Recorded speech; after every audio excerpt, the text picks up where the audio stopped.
Good evening friend, welcome to my channel. তো মামনির চ্যানেলে সকল বন্ধুদেরকে স্বাগত জানাই। আশা করি সকলেই ভালো আছেন। আজ একটা দুর্দান্ত স্বাদের ব্রেকফাস্ট রেসিপি নিয়ে চলে এলাম। এখানে 3 চামচ টক দই, স্বাদ মতো লবণ, 1 প্যাকেট সুজি, সেটা দিয়ে দিলাম। এরপরে এই উপকরণগুলো চামচের সাহায্যে মিশিয়ে নিলাম। এরপর দুধ দিয়ে দিলাম 1 বাটির মতো। দেখুন তবুও টাইট লাগছে, আবারও কিছুটা পরিমাণ হাফ বাটির মতো দুধ দিয়ে মিশিয়ে ঢাকা দিয়ে রেখে দিলাম রেস্টের জন্য প্রায় আধ ঘন্টা। এদিকে আমি কিছুটা ধনে পাতা, পুদিনা পাতা নিয়ে দেখুন পেস্ট করে নিলাম।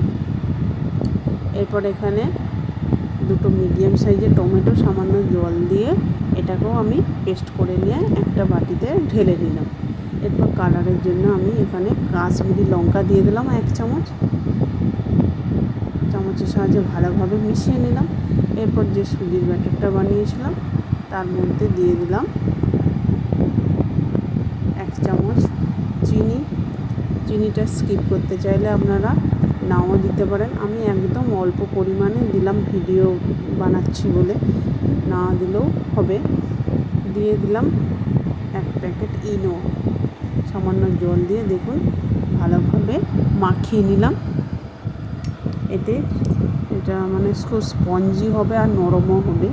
এরপর এখান থেকে 2 হাতা করে ব্যাটার দেখুন এই কালারের মধ্যে দিয়ে দিলাম, যেটা ধনেপাতা পুদিনা পাতা ব্যাটার পেস্ট করে বানিয়েছিলাম তার মধ্যে দিলাম, আর টমেটোর পেস্টের মধ্যেও দিলাম। এরপর ভালোভাবে মিশিয়ে নিলাম। তো যে যেখান থেকে বসে আমার ভিডিওটা দেখছেন শেষ পর্যন্ত দেখার অনুরোধ রইল। এরপরে দেখুন 2টো বাটি নিয়েছি, তাতে তেল লাগিয়ে পুরোটাই মাখিয়ে নিলাম, তাহলে খুব সহজেই উঠে আসবে। এরপর দেখুন 1 হাতা যে নর্মাল সুজির ব্যাটারটা বানিয়েছিলাম সেটা প্রথমে দিয়ে দিলাম। এটাকে আমি সিদ্ধ করতে দেবো। দেখুন একটা ছিদ্রযুক্ত থালা নিয়েছি, তাতে দিয়ে এই যে জল বসিয়ে দিয়েছি, জল ফুটে গেছে, এর মধ্যে দিয়ে ঢাকা দিয়ে 5 মিনিট রেখে দিই। তো 5 মিনিট পরে দেখুন সিদ্ধ হয়ে গেছে। এরপর যে ধনেপাতা পুদিনা পাতা দিয়ে ব্যাটারটা বানিয়েছিলাম সেটা চামচে করে দেখুন দিয়ে দিচ্ছি এর উপরে। তো যারা আমার ইউটিউব চ্যানেল থেকে দেখছেন একটা সাবস্ক্রাইব করে পাশে থাকবেন, আর পাশে থাকা বেল বাটনটি অল করে রাখবেন, তাহলে আমার নতুন নতুন রেসিপি ছাড়ার সাথে সাথে সবার আগে আপনার কাছে পৌঁছে যাবে।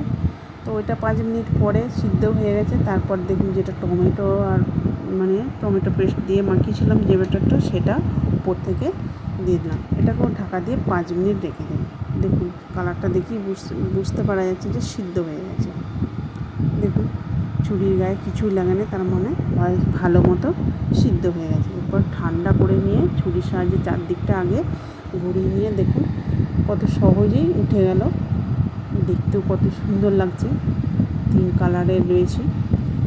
তো যারা আমার ইউটিউব চ্যানেলে পুরনো বন্ধু আছেন তারা তো সাবস্ক্রাইব করেছেন, তাদের জন্য অসংখ্য ধন্যবাদ রইল। আর বাড়িতে আপনারা অবশ্যই একবার হলেও ট্রাই করে দেখুন। যদি ভালো লেগে থাকে লাইক কমেন্ট শেয়ার করে দেবেন।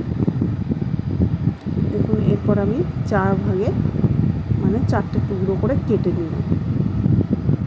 সুন্দর দেখানোর জন্য বেশ আমি সাজিয়ে নিলাম। দেখুন এইভাবে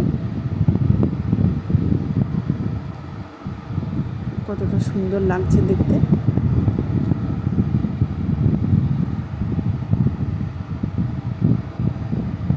দুর্দান্ত হয়েছিল খেতে, কিন্তু আমার বাড়ির লোকের তো সবারই ভীষণ ভীষণ পছন্দ হয়েছিল। হেলদি ব্রেকফাস্ট, বাচ্চাদের স্কুলের টিফিনের জন্যও বানিয়ে দিতে পারেন। কালারফুল দেখলে বাচ্চারা এমনিতেই খুশি হয়ে যাবে। খেতেও কিন্তু দুর্দান্ত হয়েছিল। বাচ্চারা বড়রা সবাই পছন্দ, বড়দের টিফিনও বানিয়ে দেওয়া যেতে পারে।